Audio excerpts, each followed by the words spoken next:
All right, I've got to prepare. I've got to mentally steel myself. I have to run myself through my grounding exercises, and I have to prepare to be angry, to cringe, to be sad. I have to mentally steel myself for the litany of emotions I'm about to feel.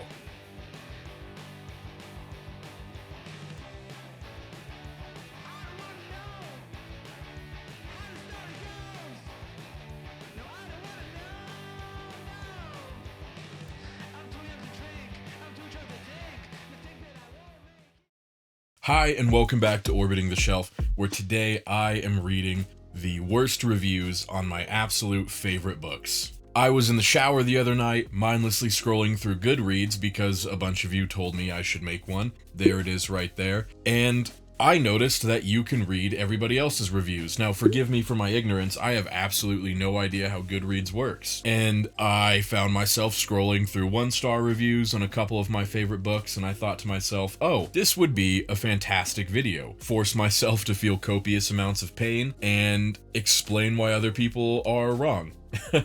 So that's what we're doing today, and one of my favorite books of all time is Between Two Fires by Christopher Buehlman, a sort of medieval historical horror fiction nightmare type of deal. If you're a fan of Dark Souls, if you're a fan of his other works like The Black Tongue Thief, then chances are you probably love this one, or you've at least heard of it through Book Talk or BookTube or many of the other places that recommended this way back in the day. Now, I have a lot of beef with Book Talk typically. I think they recommend a lot of trash because they get paid to do so, and I think a lot of their recommendations are absolutely terrible, but this is one of the few times they actually really hit it out of the park with a book rec. It's one of the first books I read as I was getting back into reading, and I think about it regularly. It's one of those 10 out of 10 books that sort of set the bar for the horror genre for me, and I think about all the time. But with that being said, let's get right into it, and I am gonna have to wear my glasses and bear through the ring light reflecting in them this video. There we go. Without further ado, here we are, starting off strong in the 1-star reviews for Between Two Fires. Thomas, our first review of the day, said, DNF. I gave this book a chance after I attempted the disaster which is Those Across the River, because book talkers recommended it. But I'm not taking any of their suggestions seriously anymore. Fair enough, as you should. Unless they promote my book, then I disagree entirely. Christopher Buehlman is a pervert.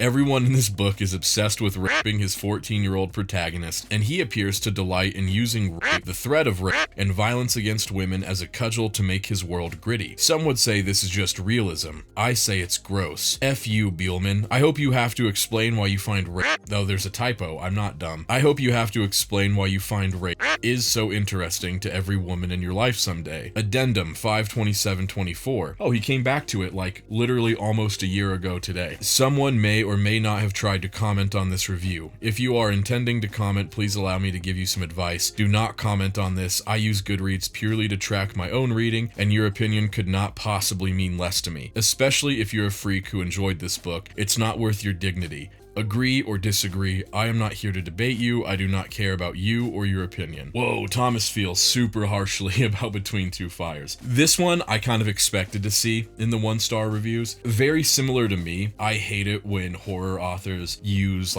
mindless, unexplainable gore and violence, or push sensitive subjects with no respect for its content onto the audience for the sake of fear. I feel like it's cheap, I feel like it's a huge waste of time, and I hate it. Granted, there are some very touchy themes in this book, but I think it's one of the cases where it's handled with tact, and it's not just mindlessly pushed on you. I'd reckon that Thomas here probably isn't a fan of horror at all, and so even though it was sort of respectfully done and done with context and realism and historical accuracy, I think it was probably just a trigger for this guy. And fair enough, the context of which the things he's talking about happen is pretty historically accurate. I could see what he's talking about bordering on tasteless. Granted, I am the guy on YouTube who bashes tasteless horror all the time, and I didn't think it was that bad. Take that for what you will, though. Everyone, like I said, subjective. Everyone has their opinions on it. I certainly don't think it makes you sick if you enjoyed Between Two Fires. All right, moving on. Ashley says, travel back to 14th century Europe as the Black Plague runs rampant, wiping out entire towns and leaving only ruin and heartbreak in its wake. Now add a disgraced knight, a failed priest, and a girl on a mission from God to sever the hold hell has upon the population. While I was initially intrigued by the story's premise, I was actually quite disappointed. I thought this was going to be a fantasy about our heroic trio marching around, vanquishing demons, and bringing peace to the land. And while that is the basic idea, it is constantly drowned in a battle of what is right and wrong that I was unable to give my full attention. I was constantly thrown off when the dialogue would segue, it being difficult to tell who was actually speaking and whether or not it was all real or if it was taking place in their heads or in the head of someone halfway across the globe, which it often was. The person of interest changing within the same paragraph. The ending, while featuring the predictable battle between angels and demons, was confusing beyond belief. My mind having gone into what in the world happened and how did it happen mode when history is seemingly erased and the world becomes what apparently should have been all along. The last few pages in the book includes a reader's guide, which ends up being a list of discussion questions appropriate for a college lecture, which explains why this book was so dry in the first place. I would not recommend this to anyone looking for a good historical fiction. This sort of seems like one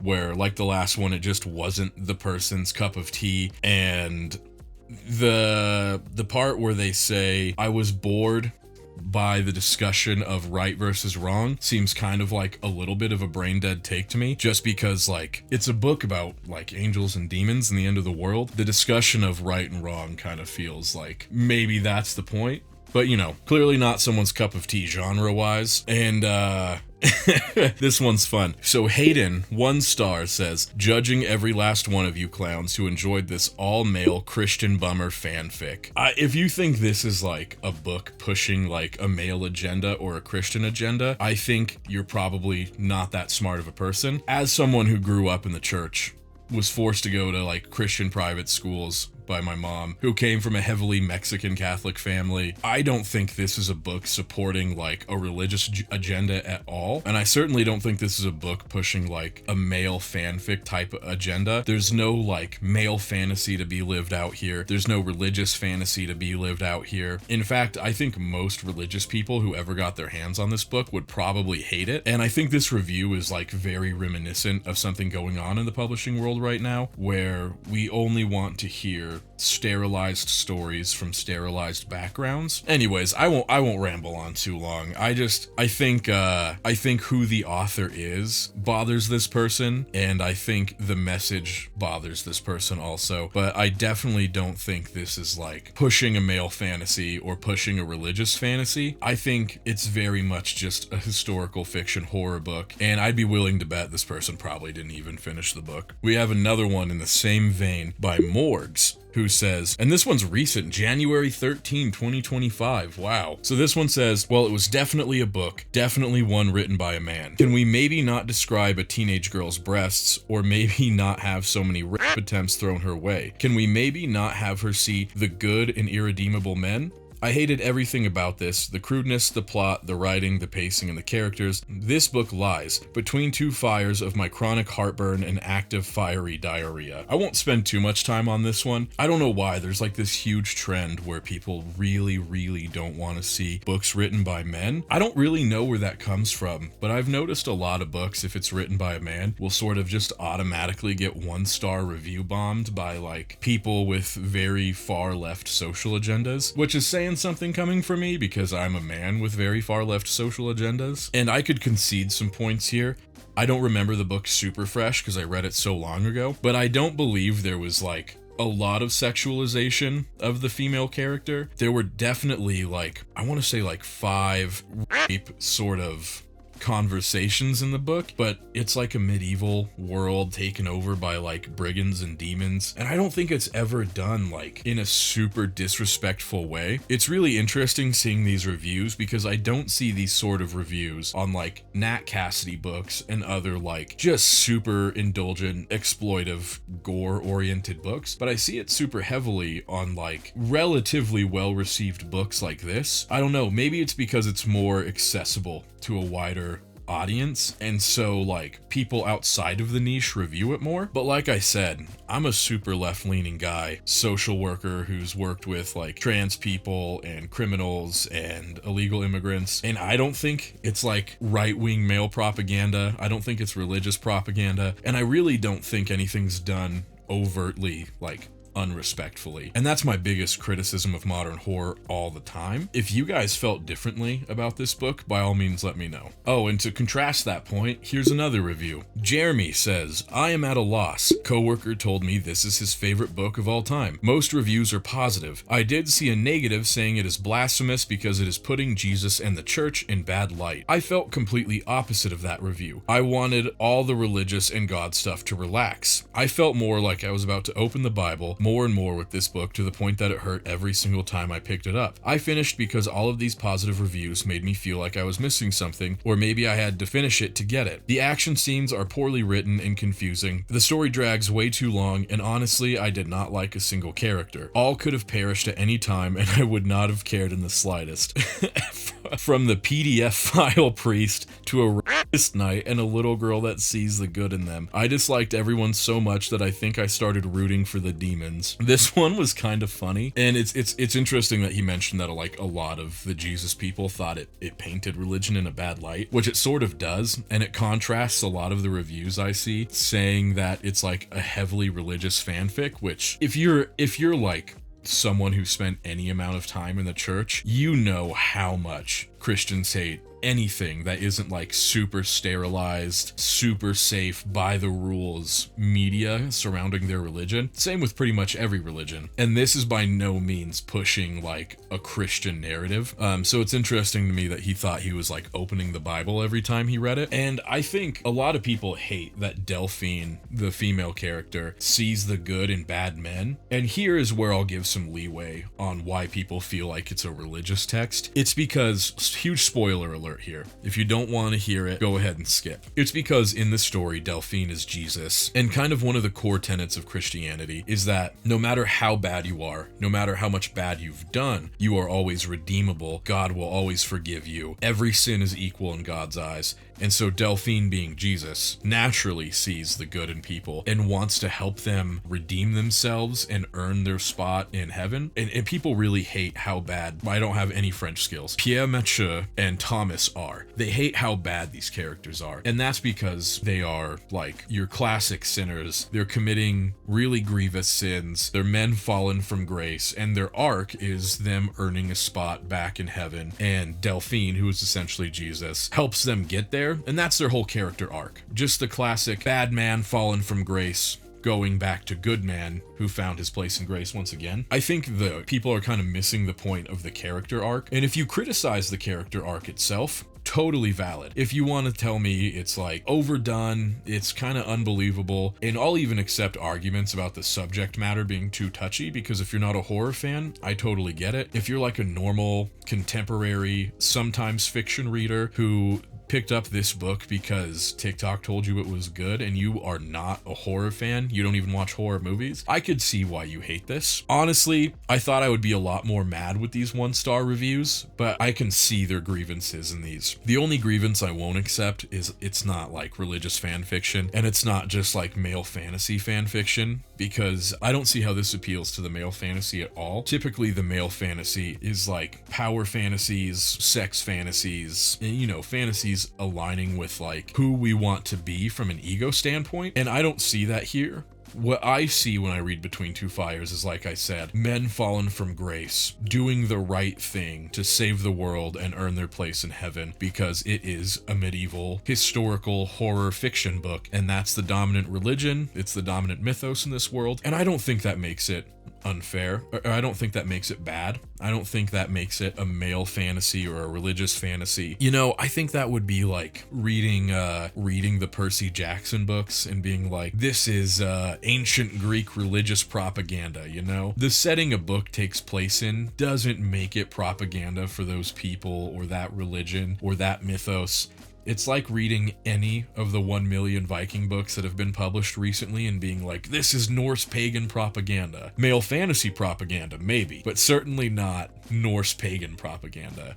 And I think as a society, we're too close to Christianity and it's too dominant and too grating in a political and social landscape for people to appreciate the mythos of it. I think it's too fresh. Maybe in 100, 200 years, shoot, maybe even 300 years, we'll actually be able to sit down and enjoy the like Abrahamic mythos in the same light we enjoy the Greek pantheon and the Norse pagan stuff in. But right now, I think Christianity drives way too much of our social issues and our politics. So even when people see it from like an unrelated stood back standpoint, where we're using it just in a historical and mythology setting, just the mention of it really pisses people off. And the people who read typically are not religious people, especially the people who read fiction, and especially the people who read horror. I think this is why a lot of people are so upset with the book, because it's drawing a lot of like regular contemporary reading people out of the woodwork, and even people who don't read who wanted to give it a chance because they heard all the hype about it. I really think this is a title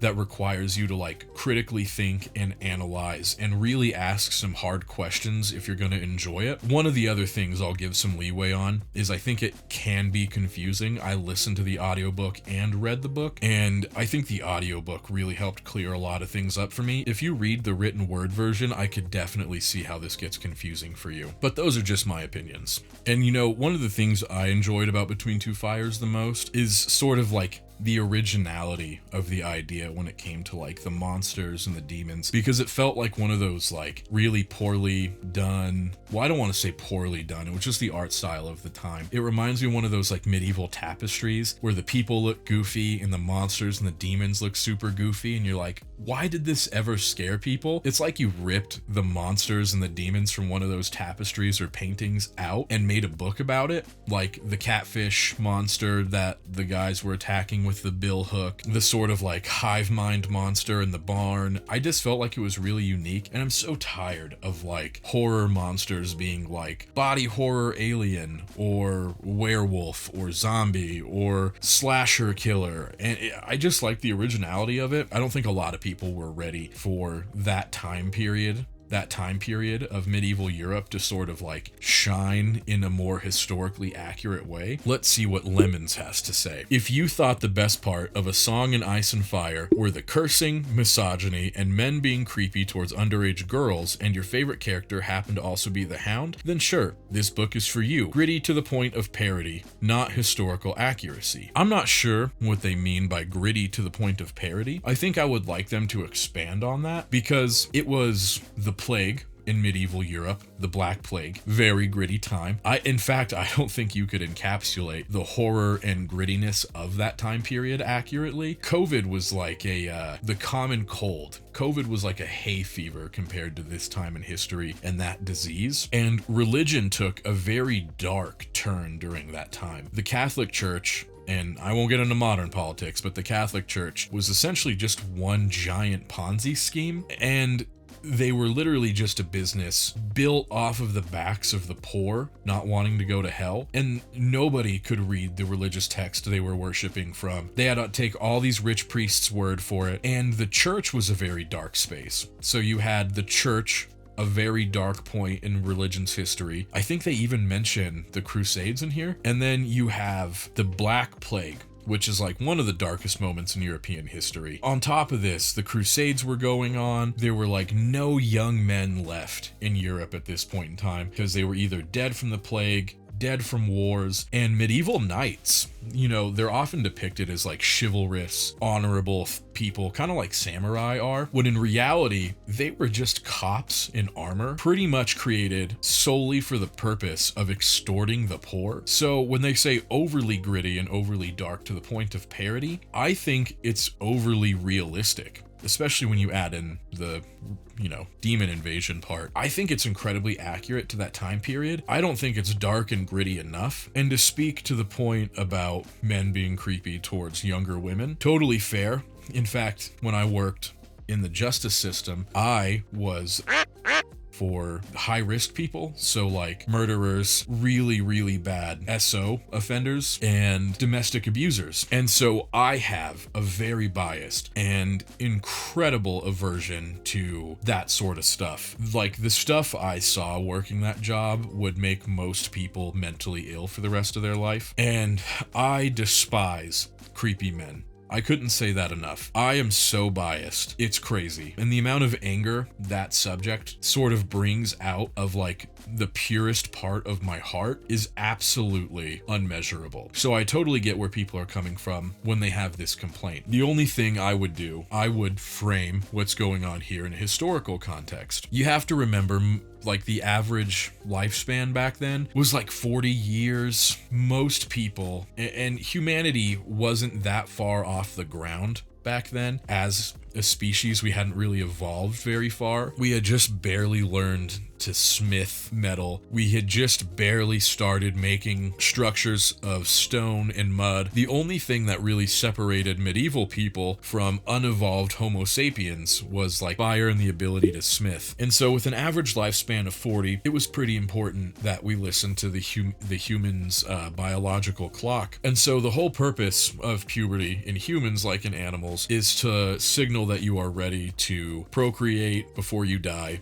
And so back then, we didn't have society giving us the privilege of rules and law and decency. So as soon as you hit puberty back then, you were ready to work in the fields, you were ready to have children, and for all intents and purposes, that like 14 to 15 age range was basically 1/3 of your life. So men would get married at 16, women would get married at 13, 14, and then they would die around 45. And society back then hadn't developed to the point where we had concepts of childhood. As soon as you could walk and hold a plow, hold a shovel, you were working. You were an infant and then you were a man, and same, you were an infant and then you were a woman. So society was very different back then. And while that is true, I think it's still important that if you're writing in this time period, you do so with respect, and you do so without being a creep, and you do so in a way that does the time period justice. So 14, 15 is like, as much as that hurts our sensibilities as like modern civilized people, that was just like the age of an adult back then, because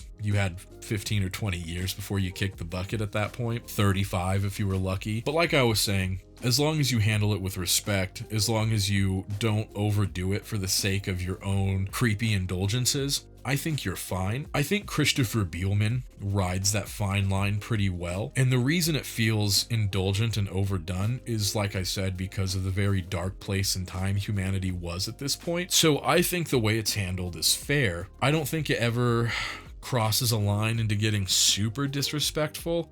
I could definitely see how it would like creep you out a little bit though. But with that being said, let's get back into the reviews. I've never read A Song in Ice and Fire, but I hear from a lot of people that it's one of those books that sort of rides the line of like creepy to the point of self-indulgent rather than creepy accurately representing the time period. I can't weigh in on that too heavily, but I've heard enough people say it that it sounds like it might be true. And I'm not a Republican or anything, but if I'm correct, I think George Martin is a draft dodger, and draft dodgers in my book are inherently not my favorite. I wouldn't put it past a dude who's a draft dodger to be a creep. So I definitely don't have any love for George Martin. The Song of Ice and Fire, Stray, in that review was probably warranted. Oh my gosh, speaking of George Martin, Taryn says, I had to DNF this at the halfway point. Buehlman's writing is deeply reminiscent of George Martin, not in the epic fantasy and depth and world building and incredibly engaging plot and characters kind of way, but in the author who wrote this is a perverted scumbag who feels the need to sexualize underage girls and constantly have every female character under the threat of rape kind of way. It's not gritty, it's not edgy, it's not realistic, it's just abhorrent. Gave it way more of a chance than I should have. If you want to know my thoughts on that one, we can just circle back.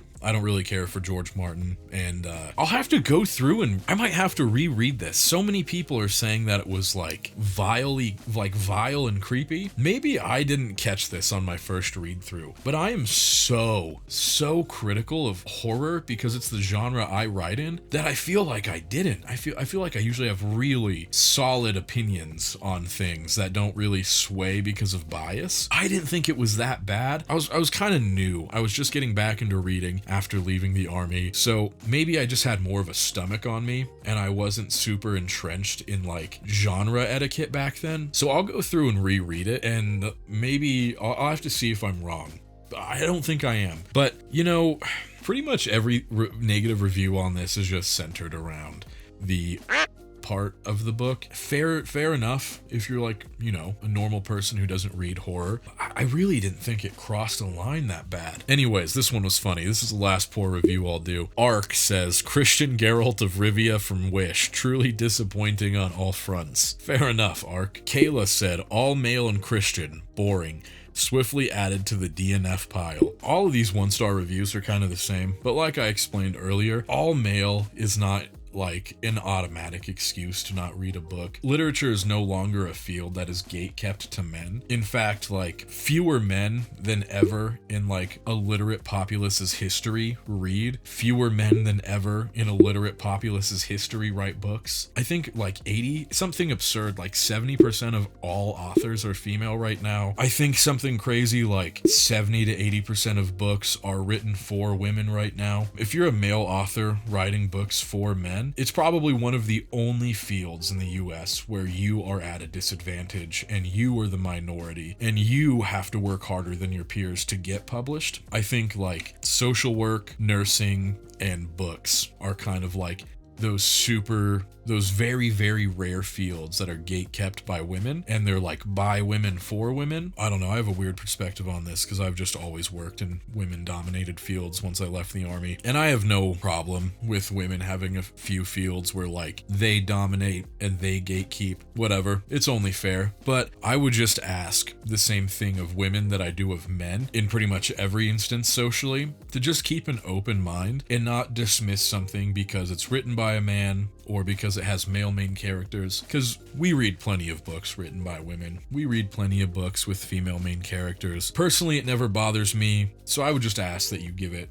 a fair shake. And I always ask the same thing of men too. Don't disregard a book because it's written by a woman. Don't disregard a book because the female main character is the main character. But anyways, moving from that topic, one thing I've noticed on Goodreads is that 1-star reviews and 5-star reviews are always heavily biased. They're almost always terrible. It's either like on both sides of the fence, 1-star and 5-star. 90% of the reviews are just like brain dead people who have no critical thinking skills. And the 1-star reviews are people who didn't even really bother to dissect the book and give it a chance. It's very rare that you see a critical 1-star review and you agree with it and you go, okay, this was well thought out, well written, and the person clearly finished the book. And same with 5-star reviews. Like, I feel like most of the time people didn't even read the book. I feel like they just got a paycheck or an advanced reader copy and they want to keep in those good graces, so they go 5 stars, 5 stars, 5 stars on everything. And I feel like they didn't even read the book or dissect it or critically think about it. Like a lot of the books that I've thought are utter barely literature trash this year, like Nat Cassidy's book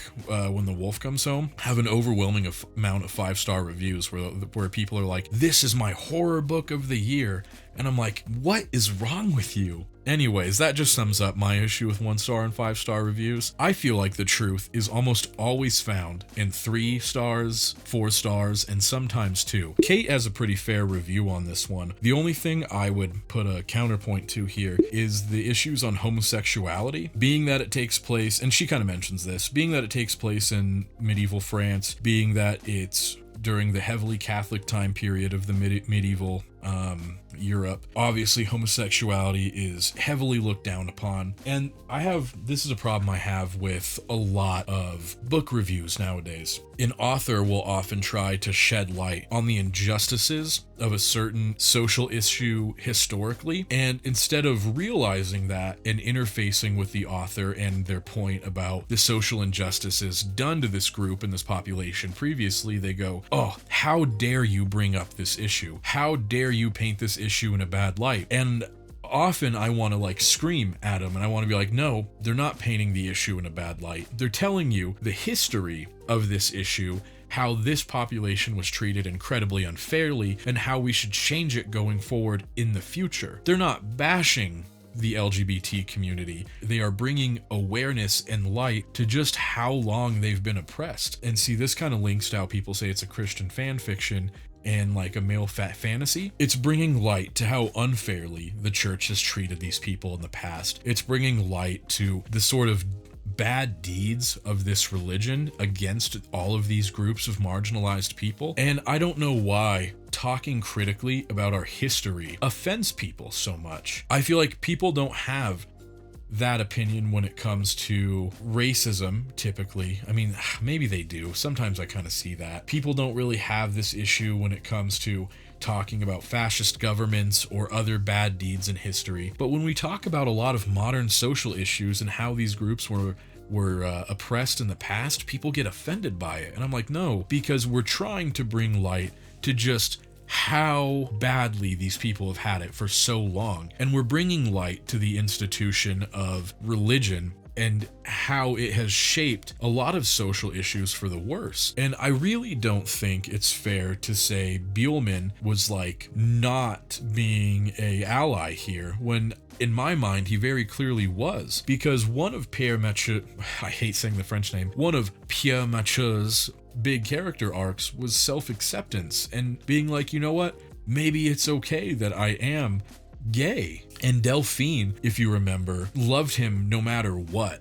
Even though she knew he was gay, she didn't care. And I felt like this was sort of a discourse on the teachings of the church and how they practice in reality, because Delphine obviously being Jesus, well, another metaphor for Jesus coming back to earth rather, and treating Mathieu, however you want to say it, treating him as an equal, not caring about his preferences, and letting him go to heaven to be with his brother anyways, was sort of a commentary on how far the teachings of Jesus are from what we believe in sort of Christian America. What happened to radical forgiveness? What happened to love thy neighbor? What happened to washing the feet of prostitutes? What happened to this radical mercy and this radical acceptance and this radical forgiveness? And where did this sort of like Protestant evangelical nonsense come from? Why does being being born gay feel like a sin when everything Jesus said is the antithesis of that? And I feel like Buehlman did an excellent job sort of having a commentary on that wasn't just like explicitly told to you via exposition and tongue-in-cheek dialogue. And I think a lot of people missed that part of this book. I think a lot of people focus too heavily on, oh, it's a book about white men written by a white man, there's sensitive subjects, I'm not gonna read this. And they never bothered to interact with the message that was lying underneath. And I'm not saying this book has to be a 10 out of 10. I'm not saying you even have to consider it good. I'm just saying I think you should dig a little deeper for the messaging before just dismissing it as some sort of like religious male power fantasy, because it's not. It couldn't be further from that. And that's demonstrated through all of the religious people who really hated this book and thought it painted the church in a bad light, because it did. And it sort of, I think, uplifted the original messages of Jesus as a person and sort of condemned the messages we have now in a society that values this religion so highly. But, you know, that's a lot of really hard thinking for a lot of people who don't really read. And reading has sort of become an aesthetic, and it's become like a social credit to be spread around on TikTok. And so you have a lot of like pseudo intellectuals and people who genuinely don't enjoy literature spreading around just a lot of uneducated opinions. And like I said, if you hate this book, that's totally fine. That's an acceptable opinion to have, so long as it's an informed opinion. And I think it's okay to love this book also, so long as it's an informed opinion. Because if you love this book and you tell me you loved it because of sort of the gore and the monsters, I would give you the same kind of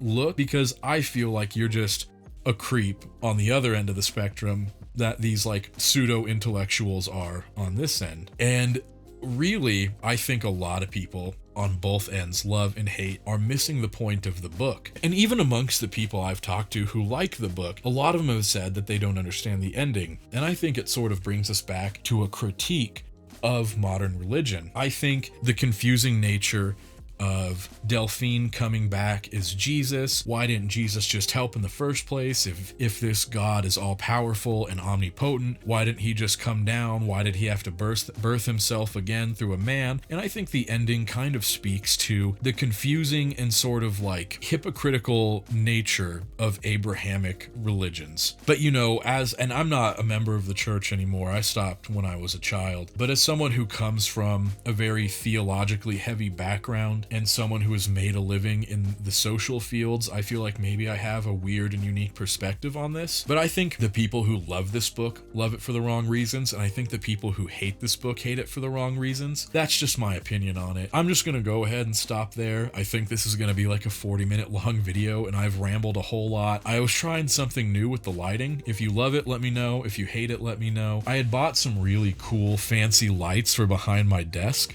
but I feel like you can't see them. That sucks. I spent like $200 on lights. Anyways, that's going to be all from me. If you made it to the end, I appreciate you. Thanks for listening to my rambling, nonsensical thoughts. If you love this book, let me know. If you hate it, let me know. Let me know where I'm right. Let me know where I'm wrong. Let me know where my opinions have room for improvement. If you don't mind, like and subscribe. I should have said that at the beginning and I always forget. I appreciate every one of you. I enjoy hearing from every one of you. Thank you so much. That's going to be all from me, and I'll see you next time. Hopefully the book I do next in this series has some more funny reviews and less ones that I have to critically think about, but that's going to be all from me. Thank you so much. I'll see you next week when Devils by Joe Abercrombie drops. Bye.